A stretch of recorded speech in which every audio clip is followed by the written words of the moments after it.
Good morning, student of class 4th. Welcome back to online class. It is your grammar class.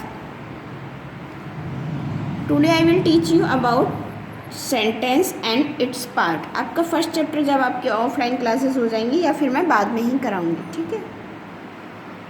Sentence and its parts. Sentence means वाक्य और उसके भाग, जो आपने हिंदी में भी पढ़े होंगे. इंग्लिश में इन्हें कहा जाता है सेंटेंस. सेंटेंस क्या होता है? A group of word that make complete sense is called sentence. शब्दों का वह समूह जिससे मिलकर एक वाक्य बनता है और उस वाक्य का कुछ अर्थ निकलता है, उसी को हम वाक्य कहते हैं. नेक्स्ट है, read the following groups of word carefully.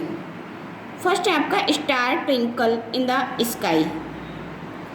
सितारे कहाँ चमकते हैं? आसमान में. अ बिग एलिफेंट, बड़ा हाथी. तो इसका सेंस निकल रहा है, इसका no sense. Life is short, जिंदगी जीवन छोटा है.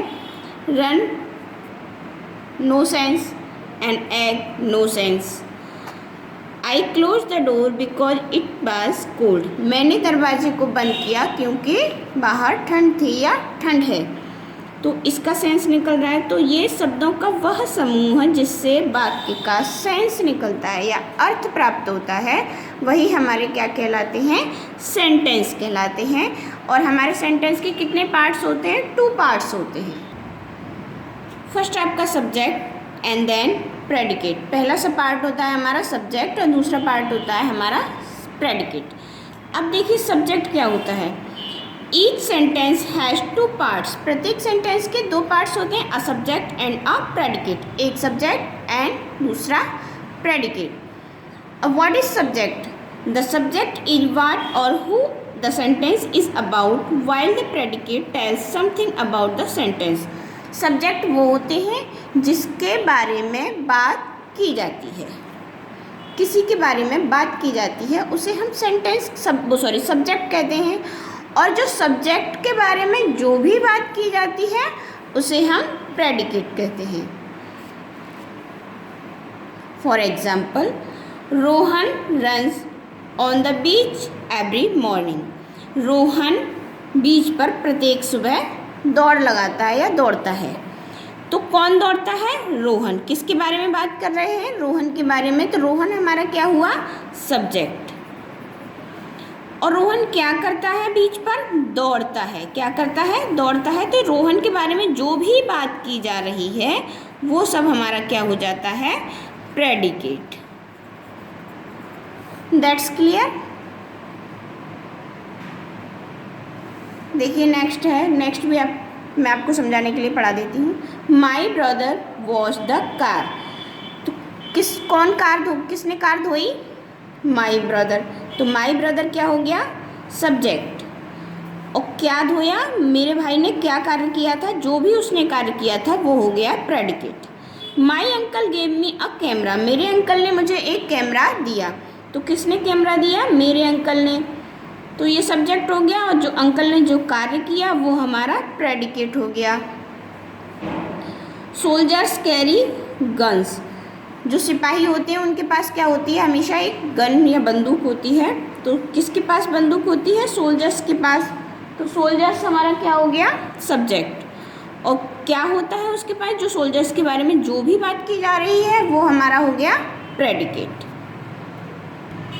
Now practice time. Identify the subject and predicate in the following sentence. Underline the subject only. कुछ सेंटेंस दिए गए हैं जिसमें से हमें सब्जेक्ट और प्रेडिकेट की आइडेंटिफाई करनी है, बट हमें अंडरलाइन ओनली सब्जेक्ट. तो Mohit can solve this problem. Mohit. Rita is my best friend. Rita. The moon is shining bright. Moon. Kavita is writing a letter. Dinner will be ready soon. The fireman is extinguishing the fire. We went to Agra last Sunday. Situ and Neetu are my friends. Raman eats lunch in his office. तो जो भी मैंने underline किया है ये सब क्या है? हमारे सब्जेक्ट हैं. और जो अंडरलाइन नहीं किया है वो हमारे क्या है? प्रेडिकेट हैं. नेक्स्ट पॉइंट बी है find out the subject and predicate in the sentence given below, right your answer in the space. तो जो स्पेस दिया है यहाँ पे हमें अपना आंसर लिखना है। एक सेंटेंस है उसमें से हमें सब्जेक्ट और प्रेडिकेट को अलग करना है। तो subject the old man set under a tree.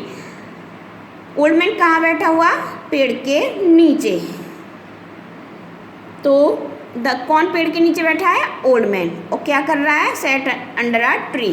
तो ओल्ड मैन हमारा क्या हो गया? सब्जेक्ट, बाकी का हमारा प्रेडिकेट। इसी तरीके से आपको ये 2 to 9 फिल करना है।